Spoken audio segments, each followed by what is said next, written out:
Hello, so it's me, Dave, here in Texas. I'll say hello like this. I don't know if you can see me or not, but anyway, I thought I would get on here and do a thread that's been going around the VC called illustrated covers. And I have enough of that, so I thought I'd show a few. I've been meaning to put one up, but just have been lazy. Here's something else I've been doing is those two boxes over there in the corner are full of CDs, and I had a friend and his wife come by here a couple of weeks back, and we'd been talking back and forth on email, and he asked me if I wanted him to bring me a few CDs or if I'd be interested. And I said, yeah, sure. And I was just expecting, 4 or 5 CDs, and he brought those 2 boxes. So I've been slowly going through those, and they're all CD burns that he had done for his work, and I can get into that later if anybody's interested. But anyway, let's get going. This is a CD called Islands by the Swiss band Island.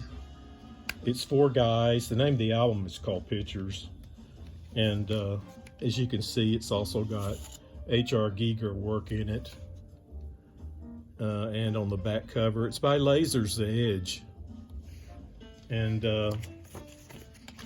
it's a lot of it's instrumental. It's these 4 guys here. I think this came out in the 70s, 77 or so. But large part of it is kind of percussive, and you've got gongs and drums and percussion. One guy plays a keyboard, a pedal bass, and there's sax and flutes and clarinet triangles on it. It's dark, as one might imagine, with the cover like that.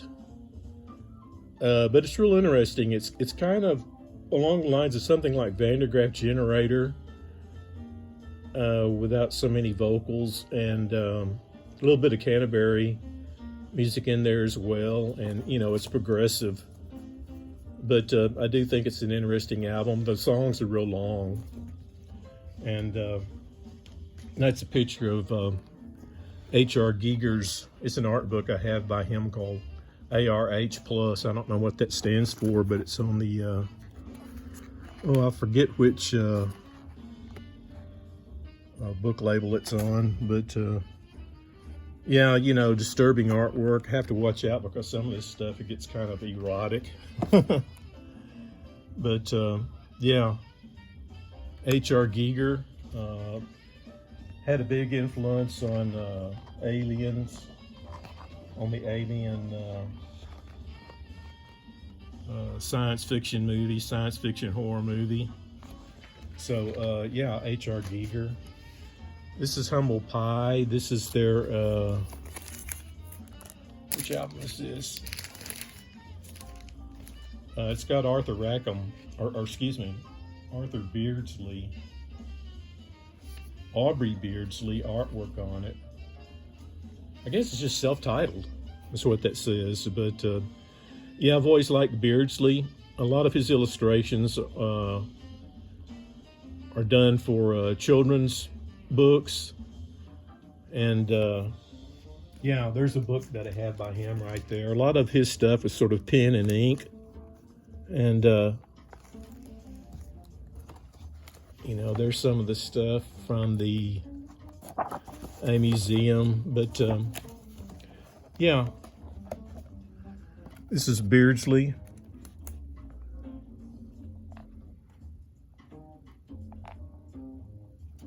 Some of it's really detailed like that there, which may be a print of some kind. What does it say? No, it just says illustrated by Beardsley. So yeah, always liked his compositions because they were done in black and white like that, and they really popped.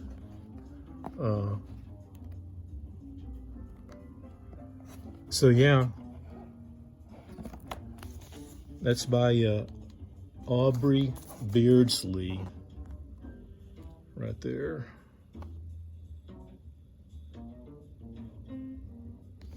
So there you have that. Of course, this is Art Crumb's Cheap Thrills, the famous underground cartoonist. Done with Janis Joplin was lead singer and everything. Always loved this album cover though. And for the most part, I like Crumb's artwork. Sometimes his earlier artwork got a little bit too racy for me, or however you want to call it. But yeah, overall, I kind of liked his artwork and comics. I preferred his kind of autobiographical stuff, actually, and some of that early Mr. Natural stuff is interesting too. This is a large coffee table art book I got by him, and it kind of goes through his whole catalog. There's some of his Fritz the Cat work, and you know, it talks about a lot of it.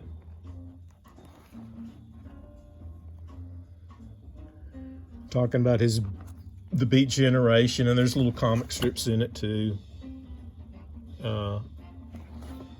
Some of his artwork I have to look out for too. But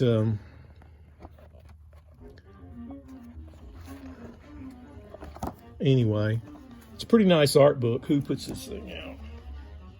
Kitchen Sink Press. That's who put it out. I mean, there are a lot of different Art Crumb books out there if you're interested. But this is right here is a really good one. There's several other good ones that I've got. David Bowie, The Man Who Sold the World. I like that one just because it's cartoon, illustrated cartoons. Let's see what else. Like I said, it's The Man Who Sold the World. This is B. Kliban. I want to say I think he's he's an illustrator and was more well known back in the day. He's since died.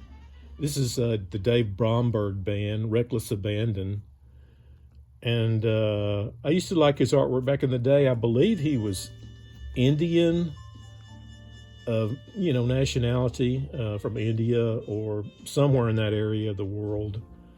But yeah, this is a box set I bought from him a long time ago, and it contains his book Cats,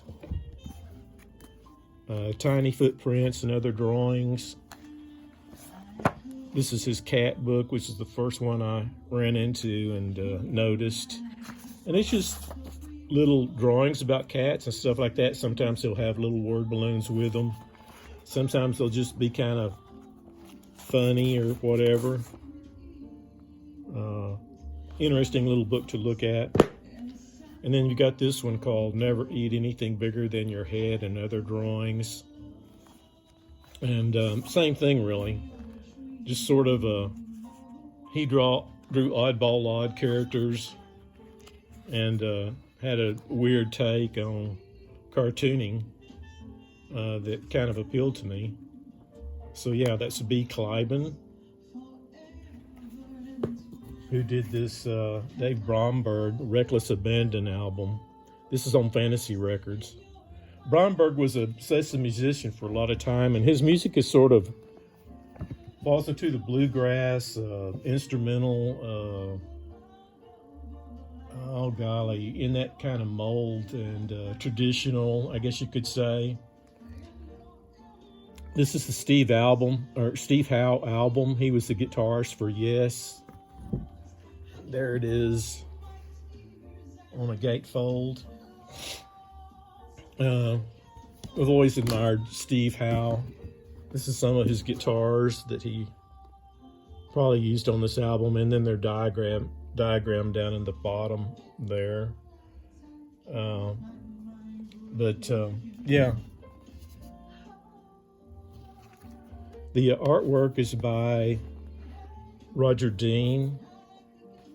I have this booklet here by him, and Of course, he did a lot of the Yes album covers, just about all of them, really.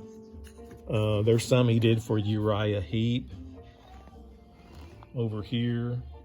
I mean, he's done a bunch of other bands' album covers as well. But yeah, Roger Dean, really neat. This is Amasabisa, if I'm pronouncing that right. Asabisa, which is kind of a African-influenced band. Real jammy, but a real cool band if you can find that album. And there's another picture of it right there. So yeah, always dug his artwork.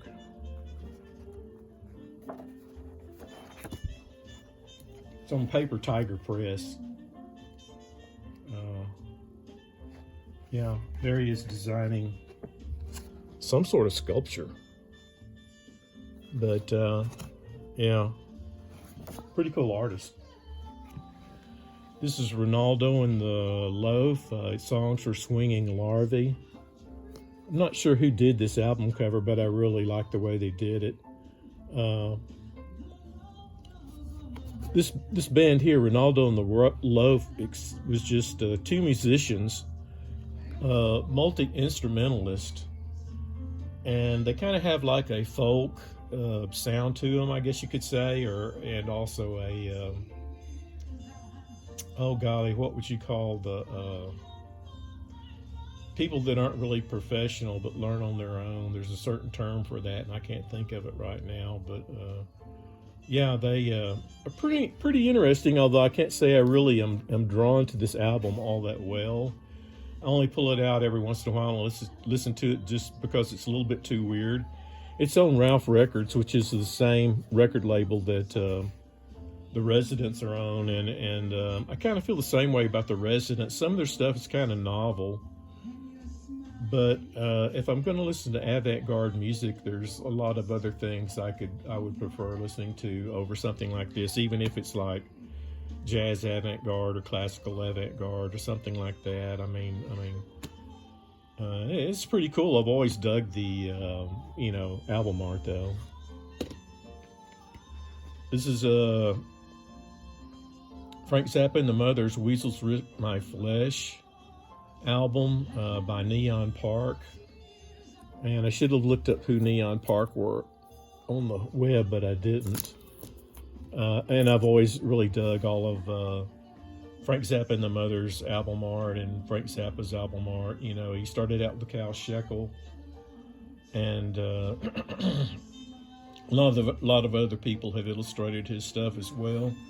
I got a really big book of Gary Panter here, which looks like this. Actually, it's two books. You know, he did a lot of the artwork on Pee-wee's Playhouse, and seeing how he's a Texan, he grew up sort of north of me, up towards well, I don't know, not in the Panhandle, but just in northeast Texas. But yeah, I've always liked his artwork as well. But this one here is by Neon Park. They did a lot of different album covers. I really like their album cover for Little Feat's Sailing Shoes, and I love that album too as well. But yeah, this album is mostly recorded live, kind of rough cut in a way, and I didn't like it for that reason when I first picked it up. But through the years, I've really grown to enjoy it. It's a fun album, good to listen to. This is Leo Kottke. I think it's his first album on Tacoma Records. 6 and 12 string and for guitar. Got the old armadillo on there, which pretty cool little creature, although they're pretty destructive. I have problems with them here from time to time, but yeah, armadillo, hard to catch too. The artwork is by Ann Elliott, from the looks of the signature right there. But mostly just all instrumental that I can remember. Most of his stuff is instrumental, just instrumental, unembellished kind of guitar stuff. But when you're in the mood for it, it's really Nice. Here's one by Cheech and Chong. And there they are on the back. And on the album cover, you have this eagle that's kind of representative of Cheech, you know, Latino American or Mexican American, and Chong with the Asian dragon. So yeah, and kind of the artwork or the lettering kind of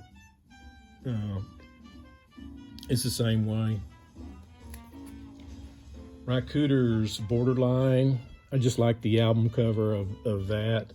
Kind of done, a lot of his stuff was regional, and this sort of has that regional flavor of it.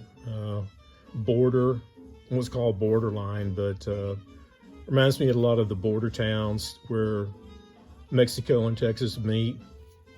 And this is actually a really good album by him. It's got, you know, Down in the Boondocks, which is a cover, but all the songs on here are really great. If you were thinking about getting into Rycooter, this is a good place to start. It's got the song Speedo on it, and The Way We Make a Broken Heart, Crazy About an Automobile, The Girls from Texas. Just a really classic album, actually. Rycooter mostly plays slide guitar, but I'm sure he plays regular guitar as well. This is just a Cream album cover, best of, illustrated, you know, done with some line drawings, pencil, and, you know. So I just liked it for its graphics. There's a Steve Howe album cover, Please Don't Touch. Real interesting, sort of fantasy looking album cover. There's Steve on the back. I believe this was his first or second album. No, it wasn't his first album. His second album, maybe. There's Mark Lang's John Texas Bosco. Again, like Leo Kottke in a lot of ways. And yeah, all instrumental. Symposium 2006, I guess, is the record label. But yeah, Mark Lang, acoustic guitar, slide guitar, banjo, mandolin, and maracas. And all songs written by Mark Lang. So, yeah. So, anyway, that's a couple of my album covers. Hope you saw something you enjoyed, and hope you are enjoying Happy Halloween. Happy Halloween. A lot of trick-or-treaters. So, there you go. Be well. Talk to you later.